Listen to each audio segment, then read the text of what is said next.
toutes et à tous et bon réveil matinal. Bienvenue sur Free Matin, votre émission d'information, d'analyse et de divertissement sur ESAE TV. Les grandes décisions issues du Conseil des ministres de cette semaine partagent les gros titres à la une des journaux parus ce jeudi 10 juin au Bénin. Bien avant que Atifa Olafa vous présente ces grandes décisions plus en détail du Conseil des ministres de cette semaine, à suivre la une des journaux qui en parle également au terme du Conseil des ministres de ce mercredi 9 juin 2021 au Bénin, de nouvelles mesures liées à la restructuration de la Société nationale de commercialisation des produits pétroliers Sonacop. Au total, 128 stations sont cédées, dont 63 à la société Oris Bénin et 65 à Bénin Énergie. Le foncier fera l'objet d'un bail, de même que la station Ornano, située au carrefour dit Les Trois Banques. Le Conseil s'est prononcé sur les dettes de la Sonacop évaluées à environ 21 milliards de francs CFA au 31 décembre 2019. Il sera procédé prioritairement au paiement des dettes envers les gérants des stations-service et certains fournisseurs. Il en sera de même envers les banques, la Caisse nationale de sécurité sociale et le Trésor public. On en parle ce matin dans le débat avec Carles Kitomé, journaliste au sein du groupe ESAE, et Arnaud Doumanou, journaliste au sein du groupe Fraternité. Nous parlerons également de la cherté des denrées de première nécessité. Et puis en fin d'émission, comme le savez si bien, Nonsérine Fatoumé sera de la partie pour vous révéler ce que prévoient les astres pour vous, chers amoureux du Zodiac, ce jeudi. Le décor ainsi planté, le tableau synoptique de cette émission ainsi présenté. On se retrouve dans un court instant, chers amis internautes, pour la une des journaux. Bonjour à nouveau, chers amis internautes. L'informateur très précis, titre en manchette ce matin. Troisième conseil des ministres du gouvernement Talon 2, des poursuites judiciaires et sanctions disciplinaires contre des agents permanents de l'État. La Sonapra SA n'existe plus, des stations vendues à des privés. L'Ordre national des ingénieurs civils en République du Bénin institué, le comité de pilotage de la transition à la télévision numérique terrestre dissous vers la réalisation d'infrastructures architecturales à City, bientôt la mise en place d'une plateforme de suivi des véhicules de l'administration publique, des jours sombres pour des agents de Tata Somba et de la Bibliothèque nationale. L'intégralité du relevé du Conseil des ministres de cette semaine est publiée aux pages 2 et 3 de la parution ce matin de l'Informateur, qui a également titré à la une ce jeudi: accusé du terrorisme à la Cour de répression des infractions économiques et du terrorisme Criette.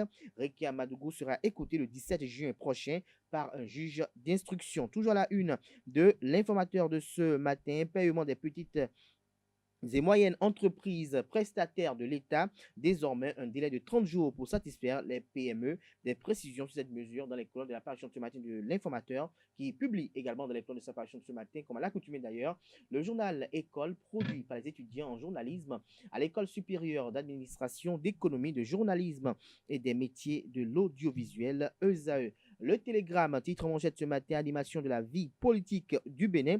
Boycon accueille ce samedi la création de RLC, le parti politique du président Irénée Agossa. Des précisions à la page 2 de l'apparition de ce matin de Le Télégramme, qui titre ce matin en deuxième de titre à la une: Conseil des ministres du mercredi 9 juin 2021. Le colonel Issa Abou, nommé chef d'état-major de la garde nationale. Voici la mission de cette nouvelle unité aux pages 6 et 7 de l'apparition de ce matin du quotidien Le Télégramme, qui a également titré à la une ce matin: gifle à Macron. L'auteur présumé déféré ce jeudi devant le procureur en vue d'une comparution immédiate. Des précisions sur cette investigation menée par le confrère de Le Télégramme à la page 11 de sa parution de ce matin. Lutte contre l'insécurité de la commune de Semekodji, le corps du présumé braqueur abattu rejeté par la mer 24 heures après. Des détails à la page 11 de l'apparition du matin de Le Télégramme. Tribunal arbitral de sport, Ozar de Meki et Mathurin de Chacus. Écoutez des précisions sur cette audition à la page 8 de l'apparition ce matin du quotidien Le Télégramme. Le matinal à présent: Conseil des ministres. Sonacop, une dette de 22 milliards à payer par l'État. Les stations cédées à Oris et Bénin Énergie. Issa Abou, nommé chef d'état-major de la garde nationale. Une plateforme de suivi des obligations des véhicules roulants et acquisition de vignettes bientôt mises en service. Des précisions aux pages 7, 9 et 11 de l'apparition ce matin de Le Matinal. Lionel Zinsou au colloque de Lomé sur l'Écho. le franc CFA n'est pas compétitif pour le développement de l'Afrique. Des précisions sur sa déclaration à ce sujet à Lomé, à la page 4 de l'apparition de ce matin du quotidien Le Matinal. Diakpata titre ce matin en manchette activité du chef de file de l'opposition du Bénin. Paul Hongpé au contact des institutions de la République, le Conseil économique et social, la haute autorité de l'audiovisuel et de la communication HAC, le Parlement, le médiateur de la République et la Cour suprême déjà visité. Le compte rendu de ces audiences, différentes audiences, j'allais dire, à la page 2 de l'apparition de ce matin de Jack Pata. Nous passons à présent au quotidien béninois Le Routier, mais avant notre titre à la une de Jack Pata ce matin, un titre assez informatif, CEP 2021, fin depuis hier des épreuves écrites et orales. Nous passons à présent à Le Routier, comme je l'annonçais tantôt. Mauvais positionnement à la Sobemap, les travailleurs appellent le président Patrice Talon au secours. Leur cri de détresse est relayé à la page 7 de l'apparition de ce matin de Le Routier, qui titre également à la une ce matin. Cour des comptes, un greffier en chef promu. Point complet des nominations au sein de la nouvelle institution à la page 6 de l'apparition de ce matin de Le Routier.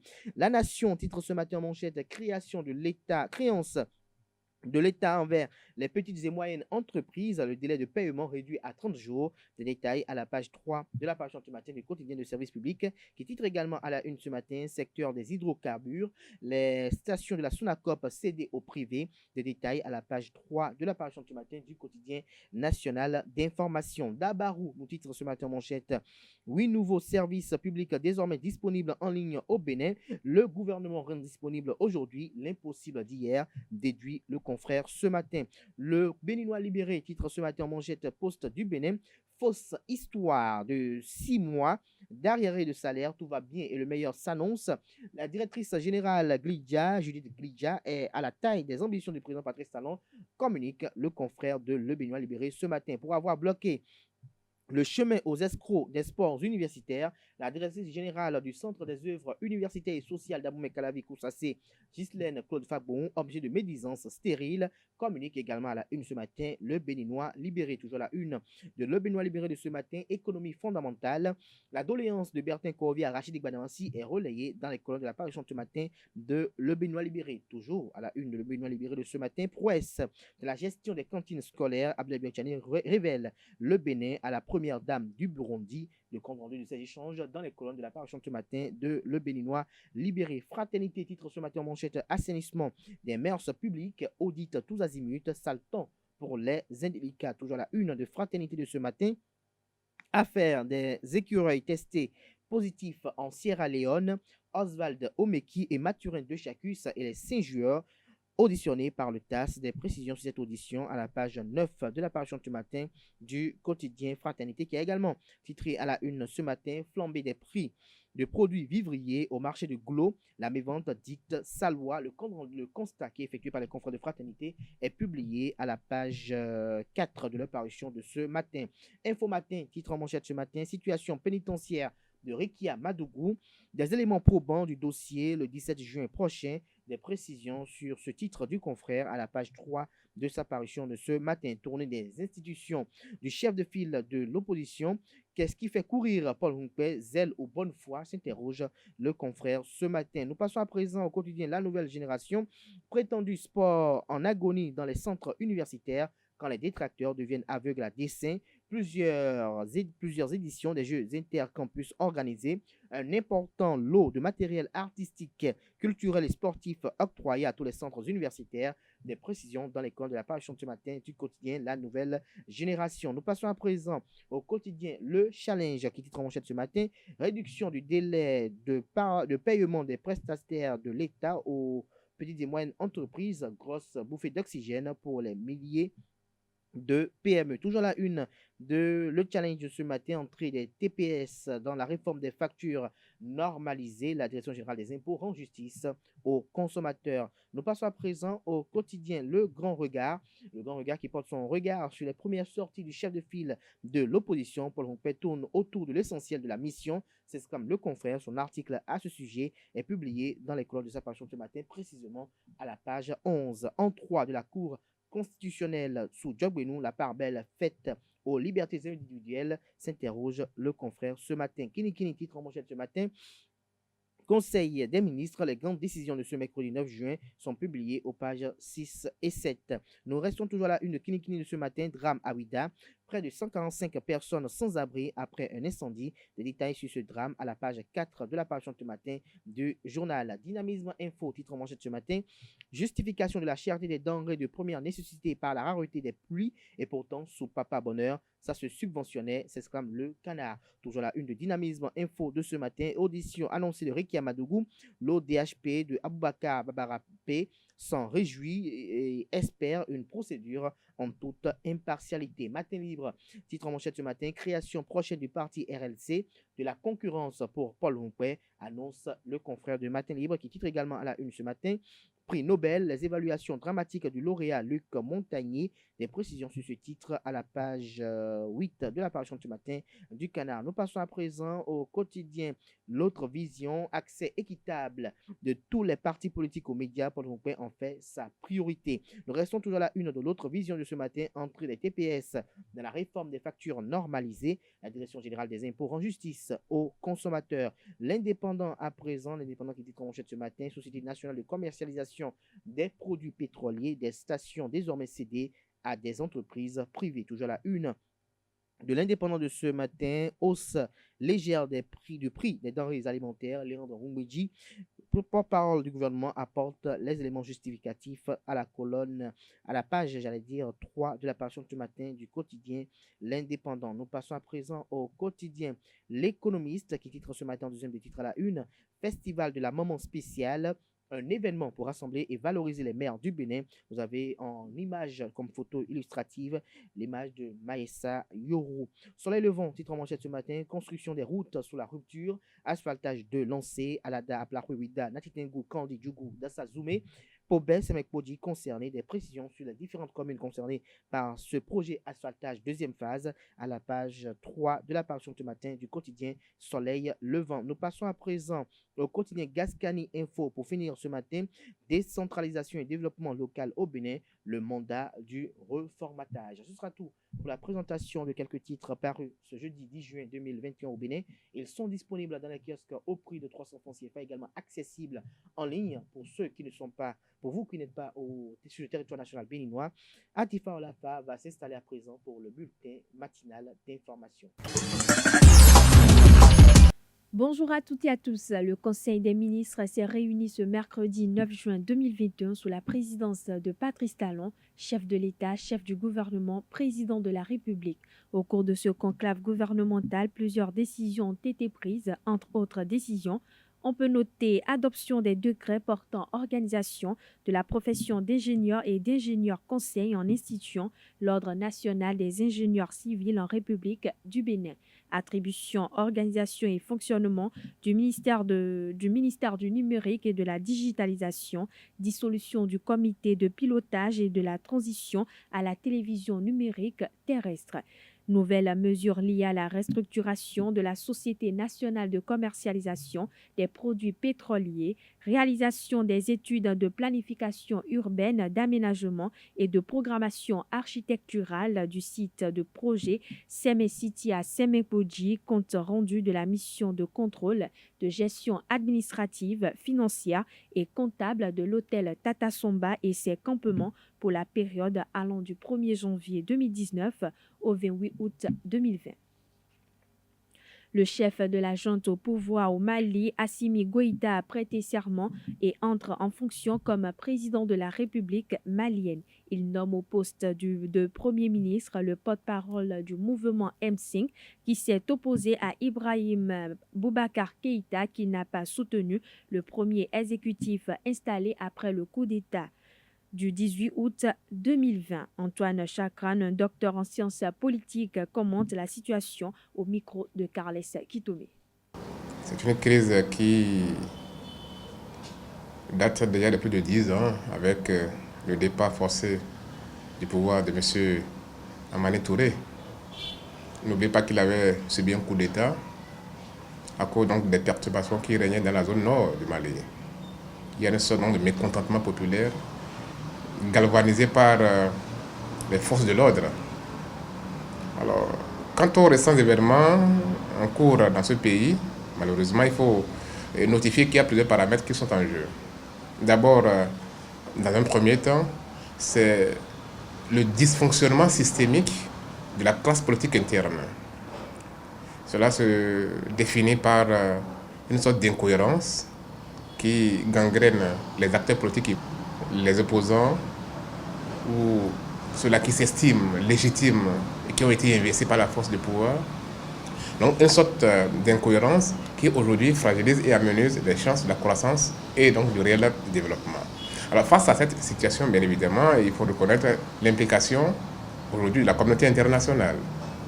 Je vais nommer en premier la France, qui est la nation colonisatrice, qui estime que le Mali de droit est son précaré et que par conséquent, elle a son mot à dire.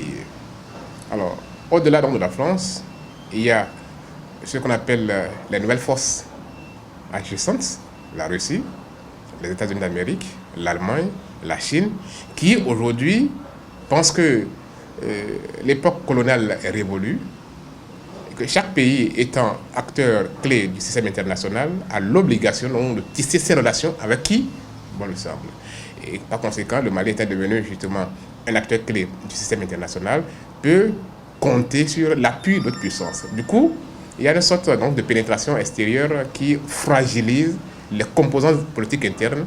Le nouvel exécutif malien s'installe dans un contexte présent des atouts favorables pour sa réussite. Le M5 est un mouvement inclusif qui réunit, je dirais, la quasi-totalité des forces agissantes, en tout cas les poids lourds politiques du Mali.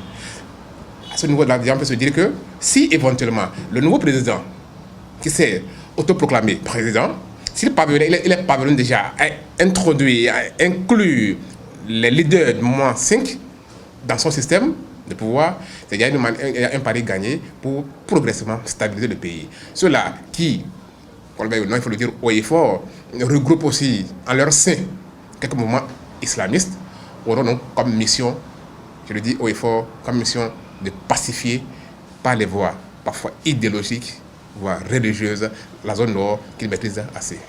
Tout à l'heure, vous avez souligné un paramètre qui est important. Vous avez parlé donc de M. Idriss Déby, qui est un militaire, un général, je crois un maréchal avant son décès, qui est parvenu justement un temps soit peu à militer pour la cause et la stabilité de la paix au Tchad et dans cette région. Ça veut dire quoi? De toute évidence, les militaires au pouvoir ont une sorte de marge de manœuvre plus efficace que les civils, car ils sont les spécialistes, ils sont opérationnels, ils maîtrisent plus le terrain, ils savent comment déployer les énergies nécessaires pour contrecarrer les mouvements terroristes. Donc du coup, on peut dire que l'arrivée au pouvoir, par la force certes, des mouvements, en tout cas des forces de l'ordre, peut un temps ça peut dissuader les leaders des terroristes sur le terrain. Donc du coup, on peut se dire que le nouveau président élu, non, le nouveau président investi ou du moins imposé par la force des choses, peut peut-être permettre un peu au Mali de retrouver un peu la stabilité et la paix, parce que de toute évidence, il faut le dire, il a aussi le soutien d'une frange de la communauté internationale. Dr Antoine Chakran commente les implications étrangères dans la crise malienne. Il n'est pas forcément de l'avis de ceux qui voient la France derrière cette crise. Je n'ai pas de preuve tangible pour dire que c'est la France qui soutient tel ou tel mouvement terroriste. Non, pas du tout. Mais une chose est certaine, lorsque vous avez des mouvements terroristes dans votre pays qui opèrent et qui détiennent des armes lourdes et qui sont à même d'affronter l'armée régulière, on peut dire se poser des questions. D'où proviennent les armes? Qui les finance? Qui est à même de contourner parfois la vigilance des États pour fournir les armes, les munitions aussi sophistiquées aux terroristes. À ce niveau-là, déjà, bien évidemment, on sait que le Mali n'est pas un pays qui produit les armes, qui fabrique des armes. Donc, du coup, les armes viennent de l'Occident. Alors, quel pays particulièrement, on ne saurait le dire. Donc, pour éviter donc, de créer donc, de la zizanie et donc de faire des commentaires qui compromettraient votre chaîne et moi-même, je crois que la meilleure option est de dire, c'est vrai, ce sont les Occidentaux, en partie, mais il faut se dire que cela dépend donc, de la faiblesse même du système international. Il faut nuancer. Quand on est journaliste, il faut nuancer. Les spécialistes n'abordent pas les questions comme les journalistes. Vous savez, il est vrai que lorsque un pays est aussi riche en ressources naturelles, il attire la convoitise de grandes puissances. D'où, je l'ai dit tantôt, la question du rapport de force. Le cas du Mali, où la France, qui estime être la nation colonisatrice, pense avoir donc le dernier mot et considère donc le Mali comme son précaré. Du coup, elle défend, vaille que vaille, les ressources minières du Mali, à sa cause. Malheureusement, le Mali, qui détient ces réserves-là aujourd'hui, souffre. Mais dans les pays où il n'y a pas de réserves minières et autres, ce n'est pas un fait pour justifier la non-violence, ou même la non-présence des terroristes. Ça dépend bien évidemment de la feuille de route de chaque État. Je crois que pour le moment, on peut s'estimer heureux du fait que nous ne sommes pas dans le rétroviseur donc, des mouvements terroristes au Bénin, Dieu merci, et on va toujours prier pour que les mânes de nos ancêtres nous accompagnent dans cette dynamique. Parlons sport à présent. Les écureuils du Bénin ont arraché un match nul contre les Chipolopolo de la Zambie. 2 buts partout en amical au stade de l'Amitié Générale du feu Mathieu Kérékou à Cotonou. Sebio Soukou a ouvert le score à la 12e minute sur une passe décisive de Jordel Dossou. Mais les Zambiens égalisent 6 minutes plus tard par l'intermédiaire de Sululani Firi, puis prennent l'avantage dans les arrêts de jeu grâce à Miwapé Tondi. Après plusieurs tentatives, les poulains de Michel Dussuyer rétablissent la parité à la 80e minute grâce au premier but en sélection de Johan Rocher. Suivez les moments forts de la rencontre.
sifflet final, le sélectionneur Michel Dussuyer a analysé la prestation de son équipe, des propos recueillis par Setonde Larios Adjagbino. Bon, il y a eu des choses intéressantes dans ce match-là. C'est vrai que voilà, il y a une opposition de qualité en face, avec une équipe qui travaille beaucoup, qui court beaucoup, qui est disciplinée. Donc c'est pas toujours évident de trouver les solutions, mais je pense qu'on avait à cœur de produire du jeu. Je pense qu'on s'est créé pas mal d'occasions sur ce match-là qu'on n'a pas pu conclure. Maintenant, s'il y a un regret, c'est les buts qu'on encaisse, quoi, parce qu'on perd un ballon dans nos 30 mètres plein axe là, et on se fait punir. Et puis sur un coup de pied arrêté, juste dans le money time, donc ce qui me met en colère forcément, parce qu'on sort d'un match contre le Nigeria où on perd sur un corner. Là, on se fait mener au score dans les arrêts de jeu. Voilà, donc c'est ce manque de rigueur qui nous plombe le déroulement du match, mais l'équipe est bien revenue et je pense qu'on a produit de bonnes choses. Voilà, je digère pas qu'on prenne un but comme ça sur corner encore une fois dans les arrêts de jeu de la première mi-temps, parce que ce sont des moments qui sont importants, quoi. Et là, on doit faire preuve de beaucoup plus de rigueur sur ces phases-là, quoi. Donc on s'est fait punir une fois contre le Nigeria. On se refait encore punir, même si on revient au score, mais on se fait punir quand même ce match-là. Donc il faut retrouver aussi cette rigueur sur les coups de pied arrêtés, parce que ce n'est pas le capital athlétique. Les deux équipes se valaient, ils ne nous étaient pas supérieurs. Donc après, c'est une question de rigueur. On sait que Mika est plus à l'aise dans l'axe, dans son expression, quoi. Maintenant, Steve est un joueur aussi qui évolue à un haut niveau, qui a de la variété, qui a fait beaucoup de progrès aussi dans ses orientations, qui est plus à l'aise dans le jeu, dos au but, pour enchaîner aussi, pour trouver des soutiens et amorcer des offensives. Voilà, c'est un joueur qui est en pleine progression, donc pour l'instant c'est vrai qu'il est devant, mais on sait que Mika est là et c'est quelqu'un qui a des qualités différentes. C'est quelqu'un qui se bat, qui lutte beaucoup et qui travaille beaucoup aussi, qui est très motivé par l'équipe nationale. Chacun a son avis. Hein. Chacun a son avis. Je pense que j'ai dit une chose simple, voilà, c'est qu'aujourd'hui, il y a deux gardiens qui sont tous les deux excellents. Donc voilà, c'est difficile pour moi de trancher. C'est vrai que généralement, on établit une hiérarchie dans les gardiens, mais comme j'ai confiance dans les deux, c'est peut-être l'histoire du moment en fait qui va me déterminer. Ce qui est important, c'est que l'un comme l'autre soit présent et soit bon lors des rencontres. Bien sûr que j'ai des repères par rapport au poste, mais voilà, c'est aussi moi, je fais un constat par rapport à la qualité de nos deux gardiens et je trouve qu'on a cette chance de les avoir. Voilà, chers internautes, ce sera tout pour ce bulletin matinal d'information. Merci pour votre attention et à demain. Le débat de ce matin sur Free Matin, Arnaud Doumaou, bonjour. Bonjour, cher ami. Journaliste au sein du groupe Fraternité, Kalaski Tomé au sein du groupe Zahir, bonjour. Bonjour Abdelkader. Arnaud Doumaou, hier en Conseil des ministres, le gouvernement a pris des mesures à l'égard de la Société nationale de commercialisation des produits pétroliers. Au total, 128 stations, dont 63 seront cédées à la société Oris Bénin et 65 à Bénin Énergie. Dites-nous quelles sont vos appréciations sur cette décision gouvernementale. Il faut dire que le dossier Sonacop a démarré sous talon 1. Aujourd'hui, nous sommes sous talon 2. Et donc, c'est un vieux dossier. Ce qui n'avait pas été fait comme point, je dirais, c'est surtout par rapport à l'évaluation de la dette de la Sonacop. Parce que dans le Conseil des ministres, hier, on a entendu qu'il y a eu 21 milliards de dettes. Et puis là, quand vous entendez des chiffres comme ça, vous posez des questions. On a eu 5 ans de gouvernance sous Patrice Talon. On n'a jamais évalué ces dettes-là. Mais ce qu'on retient de façon fondamentale dans cette restructuration de la Sonacop, c'est que la Sonacop ne sera plus dans l'opérationnel. Et donc, est-ce que la Sonacop continue donc l'approvisionnement des hydrocarbures? Et donc, on laisse la partie opérationnelle, donc la distribution à ces entreprises-là, Oris et Bénin Énergie. Ensuite, le stock de la Sonacop qui doit être géré au niveau du port, par le port, à ce niveau-là. On a besoin quand même qu'il y ait une clarification au niveau du ministère de des mines, je crois, des mines qu'on puisse clarifier pour que véritablement on puisse savoir désormais, quand on parle de restructuration, qu'est-ce qu'on retient, qu'est-ce qu'on y met, quelle est la part qui revient désormais à la SONACOP en tant qu'entreprise d'État. Et quand on pense à ces structures qui vont procéder à la distribution, qui vont prendre cette station-là de la SONACOP, quel retour doit être fait par rapport à l'État, que gagne l'État, parce qu'il ne faut pas simplement donner des chiffres, il ne faut pas simplement annoncer pas de restructuration sans éclairer la lanterne de l'opinion publique. Donc, la lanterne de l'opinion publique. Mais dites-nous, est-ce que la mesure vient à point nommé, selon vous? Je crois qu'on pourra dire enfin, parce que nous savons tous que le dossier et Sonacop ne date pas d'aujourd'hui et déjà sous le coup des gens étaient en prison. Et à cause de ce dossier et sous Yahi, ce dossier a connu des revirements. C'est comme si la Sonacop avait retrouvé une seconde vie. On a nommé des directeurs. Il y a eu beaucoup de choses qui ont été faites. Et depuis l'avènement du président Patrice Talon, des mesures ont quand même été prises pour que nous puissions en arriver là. Parce qu'on a procédé à la liquidation, on a fait des contrats avec les travailleurs. En fait, beaucoup de choses ont été faites. Il y a eu même un administrateur qui était là pour la liquidation.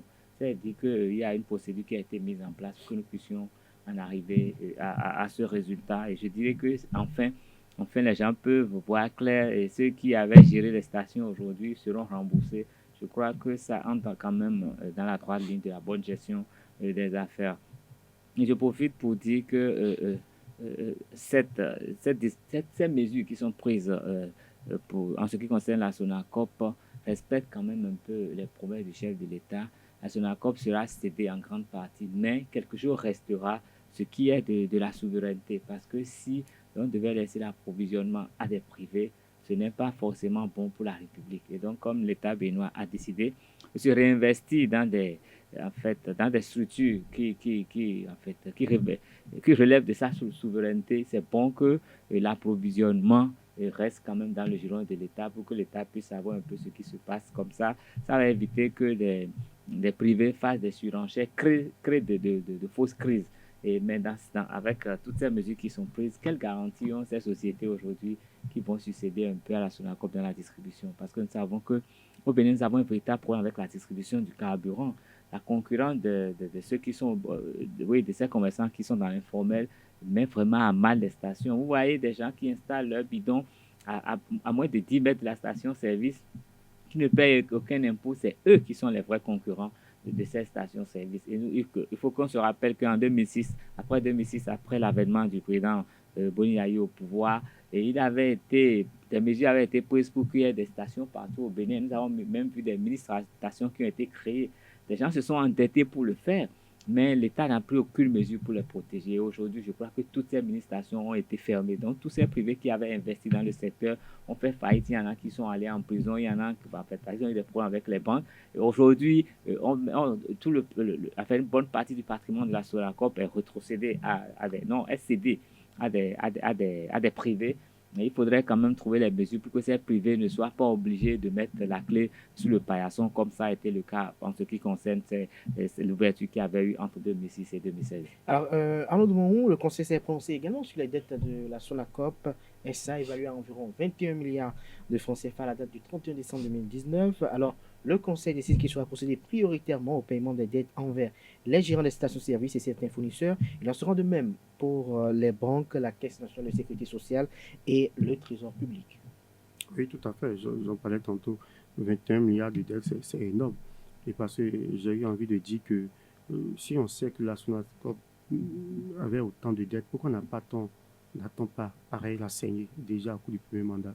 Puisque nous sommes sous Patrice Talon 2. Pourquoi on a laissé pendant 5 ans encore l'entreprise s'endetter alors qu'on est déjà à un certain niveau d'endettement? Bon, je ne sais pas si il s'était pas su ou c'était pas vite su. Parce que ne faut pas oublier qu'on a entre-temps nommé un administrateur qui devait remettre les choses sur les rails. Et c'est peut-être après le travail de l'administrateur qu'on s'est rendu compte qu'il y avait plus grande chose à faire. Mais entre-temps, si une entreprise d'État, on a vu qu'à l'arrivée au pouvoir de Patrice Talon, vous prenez une entreprise par exemple comme la SBE, on a essayé d'éponger les dettes, on a essayé de remettre sur pied cette entreprise-là. Et aujourd'hui, on remarque qu'il y a un nouveau souffle au niveau de la SPE. Au niveau de la SONAV également, il y a un travail qui a été fait parce que, au niveau depuis que Patrice Talon est là, on a fait en sorte que les sociétés d'État ne pèsent plus sur le trésor public. C'est-à-dire que pour que les sociétés d'État continuent de s'endetter, de fonctionner sous la dette, pour que ce soit l'État chaque fois qu'il vienne faire la compensation. Donc, on a eu à faire un effort d'assainissement, de restructuration de certaines sociétés, de certaines entreprises étatiques. Et donc, aujourd'hui, quand on vient annoncer que la société, la SONACOP doit 21 milliards de dettes, alors qu'on a laissé l'entreprise d'une manière ou d'une autre sur pied pendant 5 ans de gouvernance, moi, je dis que j'ai des questions que je me pose. Et sans doute que je n'ai pas les réponses. Mais l'État a son agenda par rapport au règlement de cette dette-là. Vous l'avez évoqué, le Conseil des ministres a parlé des gestionnaires, des stations, et puis ce qui me surprend surtout, c'est au niveau de la Caisse nationale de sécurité sociale aussi.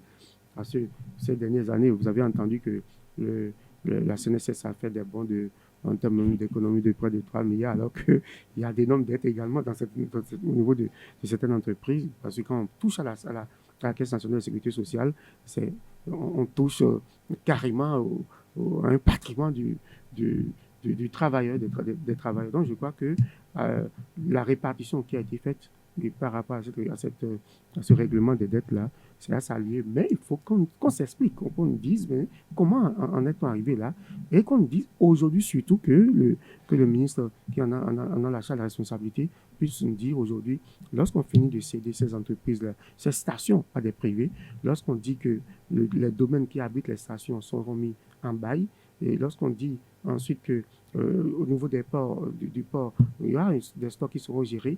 Lorsqu'on dit que la station qui est au niveau des 3 banques, du Carrefour 3 banques, également, que cette station fera objet de bail, qu'est-ce qu'on retient au finish? Qu'est-ce qu'on revient au niveau de... Et justement, c'est pour ça qu'il ne faut pas qu'on s'arrête simplement à un compte rendu, vous savez, comme c'est un compte rendu, comme on le dit, du Conseil des ministres. Il faut qu'on aille au-delà pour que l'opinion publique puisse mieux comprendre où est-ce que nous en sommes par rapport ce qu'on sera à l'avenir. Bien, en la matière, moi, je voudrais rappeler qu'une question de liquidation, ça ne se fait pas à la va-vite.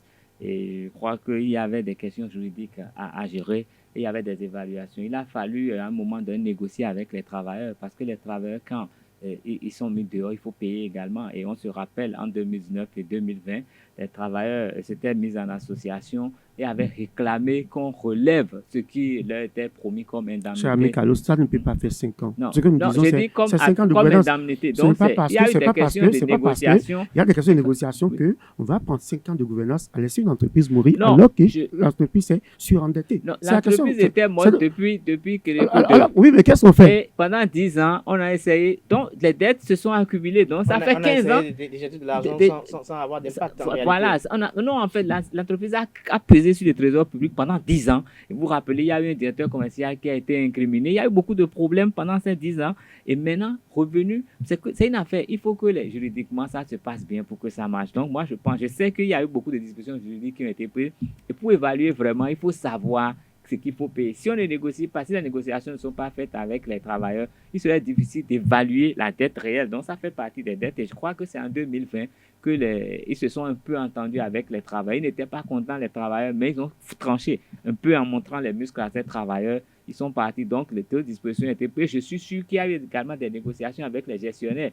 Parce que vous savez, quand ça arrive, les gens, ils réclament beaucoup de choses. Donc, il faut négocier avec eux pour revoir un peu à la baisse les dédommagements et beaucoup de choses. La question que nous posons ici souvent, c'est qu'il faut que l'État se déploie plus vite dans certains domaines. Alors, on doit comprendre. Les travailleurs avaient déploré le fait que l'administrateur qui était venu, en fait, il portait un truc de liquidateur, mais il avait été présenté comme administrateur. Donc, quand ils ont découvert le poteau, il y avait beaucoup de problèmes. Donc, l'État a essayé quand même de faire le jeu pour en arriver là. Je crois que sa partition.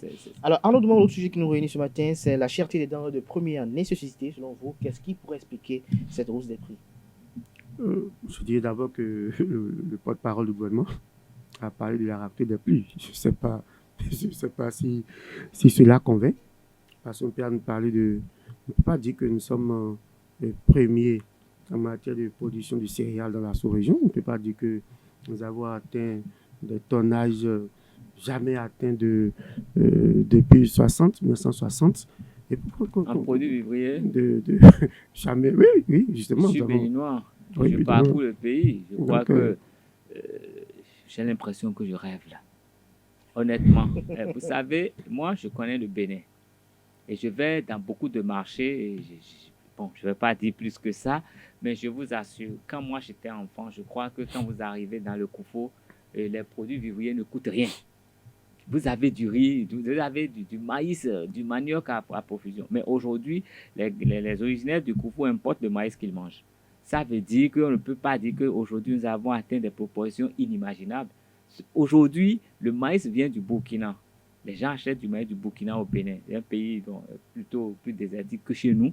Et donc, vous allez dans les villages, vous allez voir les gens qui n'achetaient pas du maïs en achètent. Et c'est le maïs qui est vraiment la base de notre alimentation. Donc, moi, je ne pense pas que, sérieusement, on puisse voir. Peut-être que les statistiques n'étaient pas justes. Peut-être. Et aujourd'hui, on fait mais moi, je pense que nous avons régressé sur le plan de la production des produits vivriers. Peut-être que sur le coton, nous pouvons être premiers au monde. Ça, je n'en sais rien parce que moi, je ne connais pas le marché du coton. Je vois le coton passer mais moi, je vais sur les marchés. Je sais à combien on vend le maïs. Je sais comment ça se passe. Je sais comment les gens mangent. Pas du coton, donc. Non, oui, je sais comment les gens mangeaient avec aisance, mais aujourd'hui, ils souffrent énormément pour manger. Donc, et puis, vous voyez un peu la façon dont notre pays est urbanisé. Non, mais nous perdons beaucoup même en surface cultivable. Allez dans votre village aujourd'hui. Là où c'était des champs, aujourd'hui, vous avez des maisons. Et même quand on construit des routes, c'est des champs qu'on bouffe. Donc, il faut bien observer. Les gens ne sont pas allés plus loin dans la conquête de la terre. Ils ont laissé là où on ne cultivait pas, on ne cultive toujours pas. Mais l'espace qui était cultivé... Est-ce que l'exode rural n'a pas contribué aussi?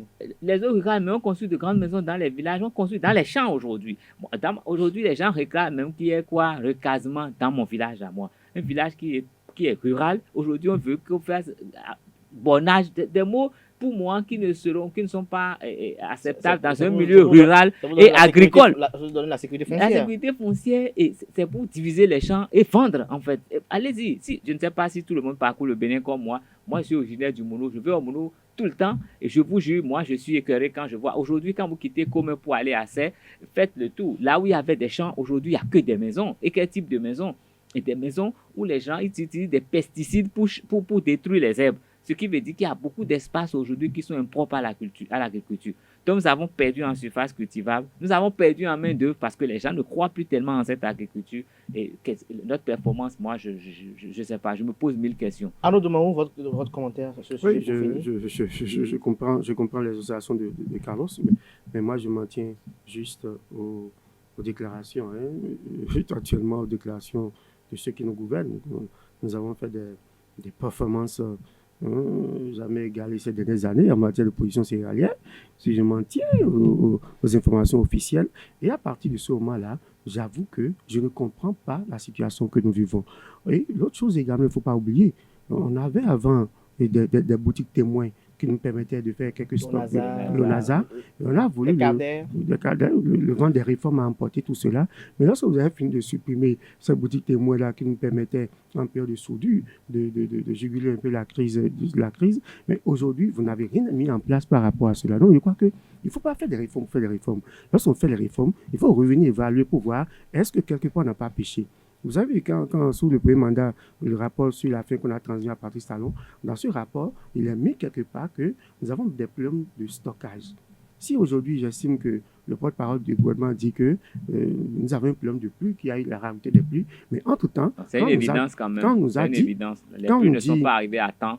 Donc, ça a perdu. J'ai vu des champs, j'ai parcouru des champs cette semaine qui sont en train de brûler pratiquement sur le soleil. Laissez-moi finir. Entre-temps, on avait dit qu'il y a une surplus de production, c'est-à-dire qu'on a atteint des taux de tonnage inimaginables. Mais si on avait ce surplus de production-là, comment est-ce que nous avons su conserver? Et donc, il faut qu'on pense à la conservation donc, de certains produits. Le Bénin avait fait cette petite expérience avec le NASA, et où on avait quand même quelques boutiques témoins. Maintenant, si je laisse cela par rapport à cette rareté de pluie dont nous parlons, il faut également parler à ceux qui sont les spécialistes de blocage. La pluviométrie. Le blocage interne de pluie. Oui. Parce que vous faites les gris-gris, après des cérémonies, après des Mais constructions. autrefois, on finançait Eh, cela. vous bloquez, Oui, vous bloquez. oui, non, mais Et après, vous On avez avait dit que des vous budgets qui étaient avez. alloués pour qu'on puisse donner aux différentes personnes pour appeler la pluie. Pour ben, que en la- Mais ceux qui ont bloqué, en ceux qui avaient comptabilité, bloqué. c'est difficile de justifier ce genre de dépenses, mais je crois qu'aujourd'hui, il y a des populations qui pleurent parce qu'il n'y a pas la pluie. Les gens pleurent sérieusement On ne parce peut qu'il n'y a pas pas la pleurer. pluie. C'est un problème. Non, des Non, mais populations les qui gens ont même pris font le des temps, les sacrifices. populations ont pris le temps de bloquer la pluie. Non, Des aujourd'hui, mois durant. aujourd'hui, Et je vous après, dis, non, on non, le commence à discours pleurer n'est pas pour- là. Les populations estiment que c'est les travaux des routes qui font qu'on bloque les pluies. Ça, c'est le discours qui se tient à l'interne. Oui, mais c'est les deux- c'est- c'est populations deux- c'est- elles-mêmes, c'est dans il les y a deux des camps. franges de population qui s'investissent, qui font même des cérémonies pour qu'il pleuve, parce qu'ils ont vu leur maïs qui sont en train de mourir. Faites le tour de Komé à Popa, de Komé à Lokossa, traversez les champs. Les pluies ont commencé dans la zone de Lokossa depuis environ une semaine. Et aujourd'hui, ils prient pour que cette pluie-là puisse redonner une deuxième vie à ce qu'ils ont semé. Ce qui est sur la récolte ne peut plus être à la mesure de leurs espérances. Je vais Mais- finir, je vais mais- finir. Oui, ils nous sommes à 2 minutes de la fin. Mais ils estiment qu'ils ne vont pas tout perdre. Si les pluies là peuvent peuvent continuer, qu'ils ne vont pas tout perdre. Mais ils ont déjà beaucoup perdu. Alors, au ministère du Tourisme et de la Culture, il y a des audits qui sont également annoncés. Comment comprendre que malgré les différentes réformes, la volonté politique pour quand même endiguer le mal, pourquoi le mal persiste en ce qui concerne la mauvaise gouvernance, la corruption? Oui, c'est extraordinaire. Vous voyez qu'on parle même 6 mois. Hein. On fait un audit de 6 mois, je crois qu'au niveau de Tata Somba. Et on parle de 100 millions de ressources dilapidées. C'est extraordinaire. Et ça, c'est en 2019. En 2019. Donc, Malgré tout ce qui est fait, malgré la création malgré de la la criette, malgré que les proches défilent devant la criette, le paradoxe demeure. Le paradoxe demeure. Je crois que le Béninois, franchement, il faut, comme quelqu'un l'a dit, il faut peut-être considérer Revioso. Les habitudes de la culture, n'est-ce pas? Les gens ont peur. Les habitudes dans la peau du... Et je crois que c'est bien de faire peut-être un nettoyage dans l'administration. Parce que, vous savez, il y a des gens qui ne sont même pas qualifiés pour être là où ils sont. Et parce qu'ils ont eu des parents, ce n'est pas des problèmes d'aujourd'hui. Les gens qui sont là ne sont pas forcément arrivés... Des tares du passé. Des tares du passé qui sont arrivés, qui sont en fait rompus à la tâche dans certaines façons de faire les choses. Et c'est difficile de leur enlever ça. Je suis sûr que s'il n'y avait pas eu ces réponses, ils auraient fait pire. Mais avec les réponses, ils sont à apprendre à se mettre dans les rangs. Et aujourd'hui, si on peut taper vraiment dur, je crois qu'on va essayer de régler ce genre Non de seulement problème. taper dur, mais il faut les faire régulièrement, ces audits-là. Il faut plus que ce soit des questions politiques. Il ne faut plus qu'on dise que bon, t'es passé tel et tel. Il faut que ce soit régulier. Il faut qu'on sache que dans l'intervalle de 6 mois, on doit pouvoir faire des audits. Comme ça, la peur du gendarme. Le commencement Non, de la une chose est sagesse. sûre, Ouais, donc je quand même crois que- et certaine, c'est que la Cour de répression des infractions économiques et du terrorisme aura, dans les jours à suivre, de nouveaux clients et nous allons peut-être suivre de très près cette actualité. Merci à vous, Arnaud Dumaon, journaliste au sein du groupe Fraternité. Merci également à Carles Kitomé, Merci. journaliste au sein du groupe ESAE. Chers amis internautes, Nansrine Fatoumi va s'installer à présent pour révéler les prévisions astrologiques de ce jeudi 10 juin de l'an 2021.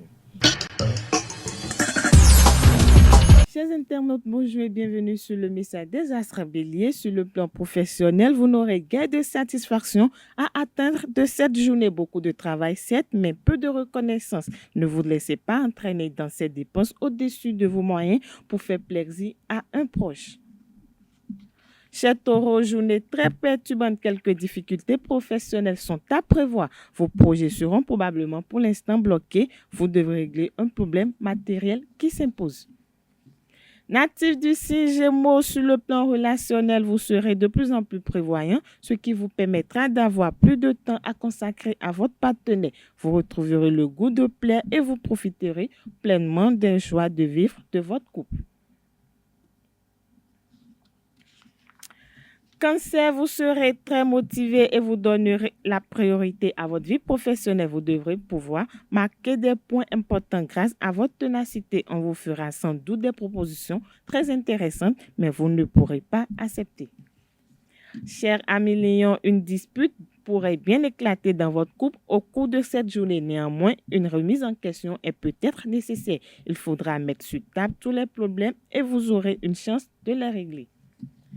Vierge, journée tristement ordinaire. Si vous rêvez d'amour enflammé et de passion brûlante, vous risquez d'être déçu. Amis Balance, vous aurez l'occasion au cours de cette journée d'harmoniser certaines de vos relations amicales pour votre plus grand plaisir. Amis Balance, vous aurez l'occasion au cours de cette journée d'harmoniser certaines de vos relations amicales votre plus grand plaisir. Vous mettrez de côté les anciennes rancœurs pour vous consacrer à l'instant présent. Scorpion, le chemin de la gloire risque d'être parsemé d'embûches aujourd'hui. Vous devez vous battre pour atteindre vos objectifs. Votre réussite, néanmoins, dépendra de votre ténacité. Dans le secteur matériel, vous pourrez recevoir une nouvelle qui vous obligera à revoir ou à repousser un projet. Amis Sagittaires, doutes et démotivation sont au menu de cette journée. Donnez-vous tout. Amis Sagittaires, doutes et démotivation sont au menu de cette journée. Donnez-vous tout le temps nécessaire avant de prendre une décision radicale, quels que soient les enjeux. Capricorne, vos amours seront au centre de vos préoccupations cette fois-ci. En effet, les influences planétaires vous seront favorables et vous saurez vous rendre sympathique quand vous le désirez. Avant-dernier signe du zodiaque Verseau, journée assez quelconque. Prenez la peine de vous intéresser aux personnes qui vous entourent. Vous pourrez vous faire de nouveaux amis. Dernier signe du zodiaque Poisson, pour finir, ne faites rien qui puisse nuire à votre réputation ou qui soit susceptible de compromettre la sécurité de votre emploi. Dépêchez-vous d'exploiter les occasions intéressantes et ne mélangez pas vos efforts pour développer une situation. C'est tout, chers internautes, pour les prévisions astrologiques de ce jeudi matin. Merci de nous avoir suivis. À demain. Ainsi prend fin Free Matin ce matin à toutes et à tous. Merci pour l'attention. On se retrouve demain vendredi pour le dernier numéro de la semaine. Portez-vous bien et bonne suite de programmes sur ESA TV.